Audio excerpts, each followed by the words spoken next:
तो चलिए सीधे इसमें गोता लगाते हैं।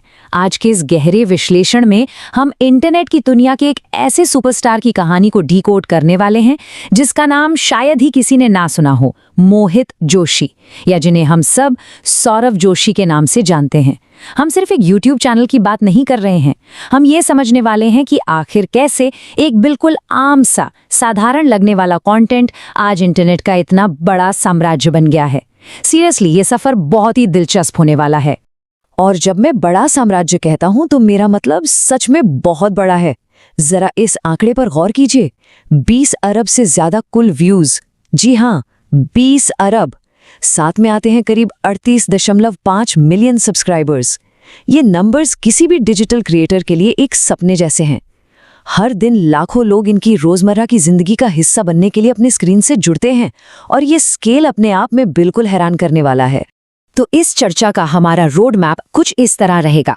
हम शुरू करेंगे एक संघर्ष से स्टारडम तक के सफर से, 2 फिर देखेंगे लॉकडाउन व्लॉगिंग का वो टर्निंग पॉइंट, 3 समझेंगे उनका डेली कंटेंट फॉर्मूला, 4 जानेंगे कि ये क्रिएटर एम्पायर आखिर बनता कैसे है, और 5 आखिर में बात करेंगे इस बेहिसाब शोहरत की छिपी हुई कीमत के बारे में। भाग 1, संघर्ष से स्टारडम तक, सौरव जोशी की शुरुआत। इस कहानी को गहराई से समझने के लिए हमें उत्तराखंड की खूबसूरत कुमाऊं पहाड़ियों की तरफ चलना होगा। यह सफर किसी फैंसी स्टूडियो से शुरू नहीं हुआ था दोस्तों। यह हल्द्वानी और अल्मोड़ा की एक बिल्कुल आम पारिवारिक पृष्ठभूमि की कहानी है।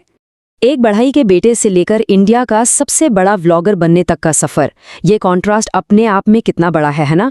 इनके पिताजी हरीश जोशी जी एक वक्त पर बढ़ई और मजदूर के तौर पर काम करते थे। पैसों की तंगी और रोजमर्रा के संघर्ष, इन सभी चीजों ने इस क्रिएटर के अंदर बचपन से ही मेहनत और अनुशासन का एक गहरा बीज बो दिया था। और हाँ, ये कोई रातों रात मिलने वाली सफलता बिल्कुल नहीं थी। एक आर्किटेक्चर एंट्रेंस एग्जाम में फेल होने के बाद उन्होंने 2015 में एक आर्ट चैनल स्टार्ट किया था। मतलब शुरुआत व्लॉगिंग से नहीं, स्केचिंग से हुई थी। MS धोनी के रियलिस्टिक स्केचेस बनाने से लेकर 2019 में जाकर डेली व्लॉग्स की दुनिया में कदम रखना, ये टाइमलाइन साफ दिखाती है कि इस बुनियाद को बनने में कितना लंबा वक्त लगा। भाग 2, लॉकडाउन व्लॉगिंग, एक टर्निंग पॉइंट। सब कुछ धीमे धीमे चल रहा था, पर फिर आया मार्च 2020। पूरी दुनिया लॉकडाउन में बंद हो गई और यही वो वक्त था जिसने इस चैनल की किस्मत हमेशा के लिए बदल दी। इस कहानी का सबसे क्रूशियल पॉइंट है ये 365 दिन का लगातार व्लॉगिंग चैलेंज। मतलब ठान लिया कि चाहे कुछ भी हो जाए, हर दिन एक नया वीडियो आना ही है। जरा सोचिए, जब हम सब घरों में फंसे थे तब ये डेली वीडियोस करोड़ों लोगों के लिए एक सहारा, एक रूटीन सा बन गए।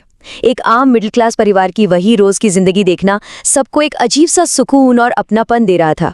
और इस डेली मेहनत का नतीजा बिल्कुल अभूतपूर्व। कल्पना कीजिए, लगातार 100 वीडियोस YouTube के ट्रेंडिंग पेज पर थे। 2020 के बीच जहां सिर्फ 5 लाख सब्सक्राइबर्स थे, साल खत्म होते होते वो आंकड़ा 1 करोड़ पार कर गया। और इसी बीच छोटे कजिन पीयूष का वो नए साइकिल वाला वीडियो आया जिसने 40 मिलियन व्यूज हिट किए और पीयूष को रातों रात एक बड़ा स्टार बना दिया। भाग 3, डेली कंटेंट फॉर्मूला, एंगेजमेंट के नियम। अब सवाल ये उठता है कि आखिर इन करोड़ों व्यूअर्स को रोजाना बांधकर कैसे रखा जाता है। इसके पीछे कोई बहुत बड़ा बजट नहीं है, बल्कि एक सटीक और रोज दोहराई जाने वाली स्ट्रैटेजी काम कर रही है। इस कंटेंट के रूल्स एकदम सिंपल और क्लियर हैं। पहला, 0 स्क्रिप्टिंग, जो जैसा है वैसा दिखाना। दूसरा और तीसरा रूल है परिवार और मिडिल क्लास रिलेटेबिलिटी पर फोकस। यहाँ कोई हाई एंड ड्रामा नहीं होता, बस नॉर्मल बातें जैसे बाजार जाना, खाना बनाना या भाई बहन के छोटे मोटे झगड़े। यही बिना फिल्टर वाली प्रामाणिकता इसकी सबसे बड़ी ताकत है। और इन सबको जोड़े रखती है एक चीज, निरंतरता। 1800 से ज्यादा दिनों तक बिना किसी ब्रेक के हर एक दिन वीडियो अपलोड करना। चाहे बीमार हो, थके हुए हो या ट्रैवल कर रहे हो, उनका ये सिलसिला कभी नहीं टूटता। हर रोज 6 से 9 घंटे सिर्फ शूट और एडिट में लगाना, ये सच में इस बात का सबूत है कि ऑडियंस के साथ ये रिश्ता कितने चरम अनुशासन की नींव पर टिका है। भाग 4, एक क्रिएटर एम्पायर का निर्माण, वित्तीय वास्तविकता।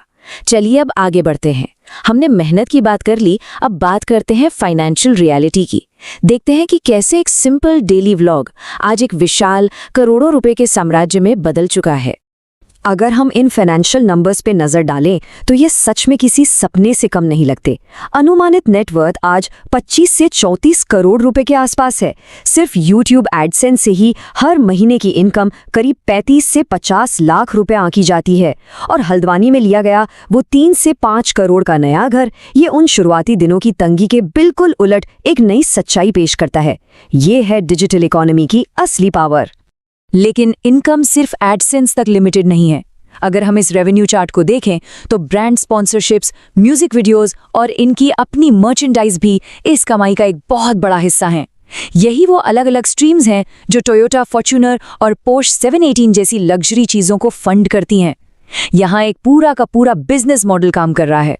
भाग 5, शोहरत की छिपी हुई कीमत, बहस और खतरे। लेकिन रुकिए, आखिरी हिस्से में हम इस पूरी पिक्चर का दूसरा पहलू देखेंगे। अब हम थोड़ा ऑब्जेक्टिव होकर उन बहसों और बहुत ही वास्तविक खतरों को समझेंगे जो इस 24/7 कैमरा ऑन लाइफस्टाइल के साथ मुफ्त में आते हैं। अगर आप रेडिट या इंटरनेट फोरम्स को न्यूट्रल नजरिए से देखें तो वहां दो बिल्कुल अलग अलग विचारधाराएं चल रही हैं। एक तरफ लोग इस लगन की तारीफ करते नहीं थकते, यहां तक कि अपनी खुद की शादी में भी कैमरा पकड़कर शूट करना ताकि डेली व्लॉग मिस न हो। लोग इसे एक बेजोड़ वर्क एथिक मानते हैं। पर वहीं दूसरी तरफ काफी स्ट्रॉन्ग क्रिटिसिज्म भी है कि व्यूज के चक्कर में जिंदगी का हर बेहद निजी पल पब्लिक कर दिया गया है। पर्सनल बाउंड्रीज शायद बिल्कुल खत्म सी हो गई हैं। उनका एक बड़ा फेमस कोट है, आप जो भी करें अपना 100% दें। अब ये बात किसी को बहुत इंस्पायरिंग लग सकती है तो किसी को एक अनहेल्दी ऑब्सेशन लग सकती है। क्या हर वक्त कंटेंट क्रिएट करने का ये जुनून पर्सनल और फैमिली रिश्तों के लिए नुकसानदेह हो सकता है? ये एक ऐसी डिबेट है जिसने ऑडियंस को सच में 2 हिस्सों में बांट दिया है। और हाँ, ये बातें सिर्फ इंटरनेट डिबेट्स तक सीमित नहीं हैं। ग्राउंड रियलिटी पर इसके काफी सीरियस परिणाम भी हुए हैं। प्राइवेसी का लॉस तो है ही, पर साथ ही 2023 में एक गैंग से मिली जबरदस्त वसूली की धमकियां ये दिखाती हैं कि इतनी ज्यादा शोहरत कितने बड़े फिजिकल खतरे ला सकती है। पुलिस तक को दखल देना पड़ा था। उसके ऊपर से पीयूष जैसे परिवार के कम उम्र के सदस्यों के भविष्य और उनकी प्राइवेसी को लेकर भी एक लगातार चिंता बनी रहती है। तो आखिर में ये पूरा विश्लेषण हमें एक बहुत ही गहरे और उकसाने वाले सवाल पर लाकर छोड़ देता है। क्या इस बेशुमार डिजिटल वेल्थ और स्टारडम के लिए अपनी पूरी निजता, अपनी प्राइवेसी का सौदा करना सही है?